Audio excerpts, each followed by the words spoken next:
कभी ये सोचा है कि भगवान राम से मिलने के बाद पवन पुत्र हनुमान का आखिर हुआ क्या? उनकी वो जो अद्भुत यात्रा थी, वो कहाँ जाकर रुकी? तो चलिए आज इसी बारे में बात करते हैं। पता है, ये एक सवाल हमें भक्ति, सेवा और अमरता की एक ऐसी इनक्रेडिबल कहानी की तरफ ले जाता है जो आज भी उतनी ही रेलेवेंट है। तो आइए इस सफर में हनुमान जी के साथ चलते हैं। हर बड़ी कहानी की एक शुरुआत होती है ना? और हनुमान जी की कहानी शुरू होती है एक मुलाकात से। एक ऐसी मुलाकात जिसने सिर्फ उनकी ही नहीं बल्कि पूरे इतिहास की दिशा ही बदल कर रख दी।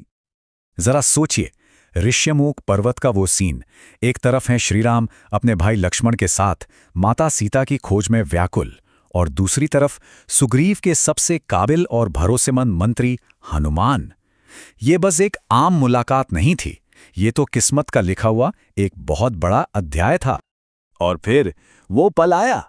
हनुमान जी को पहचानने में एक क्षण भी नहीं लगा कि अरे, ये कोई साधारण इंसान नहीं है, ये तो स्वयं भगवान विष्णु के अवतार हैं। और बस ये एक एहसास उनके दिल में एक रोशनी की तरह फैल गया। और जानते हैं, उसी एक पल ने, उसी एक पहचान ने हनुमान जी की पूरी जिंदगी बदल दी। अब उनकी जिंदगी का सिर्फ और सिर्फ एक ही मकसद था, श्री राम की सेवा। और असल में यहीं से उनकी अमर गाथा शुरू होती है। तो ये जो भक्ति थी ना, ये सिर्फ मन में नहीं रही, ये एक्शन में बदली। एक ऐसी जबरदस्त सेवा में जो हिम्मत और डेडिकेशन की आज भी सबसे बड़ी मिसाल है। चलिए जरा उस यात्रा पर एक नजर डालते हैं। अपनी भक्ति को कर्म में बदलने के लिए हनुमान जी ने जो सबसे पहला काम किया, वो था श्रीराम और सुग्रीव के बीच एक अटूट दोस्ती करवाना।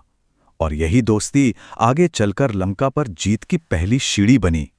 मतलब उनकी सेवा का सफर देखिए, राम सुग्रीव की दोस्ती करवाने से लेकर पूरा का पूरा समुद्र लांग जाने तक, फिर संजीवनी बूटी के लिए पूरा पहाड़ उठा लाना, और आखिर में अयोध्या में श्रीराम का राज्याभिषेक देखना।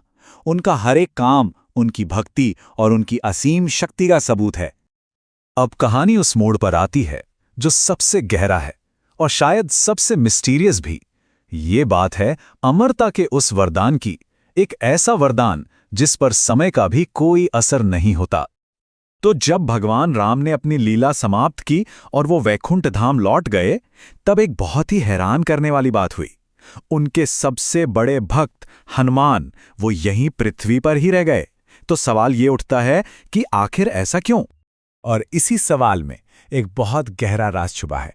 हनुमान जी के धरती पर रुकने के पीछे एक बहुत खास वजह थी, एक वचन जो खुद श्री राम ने उन्हें दिया था।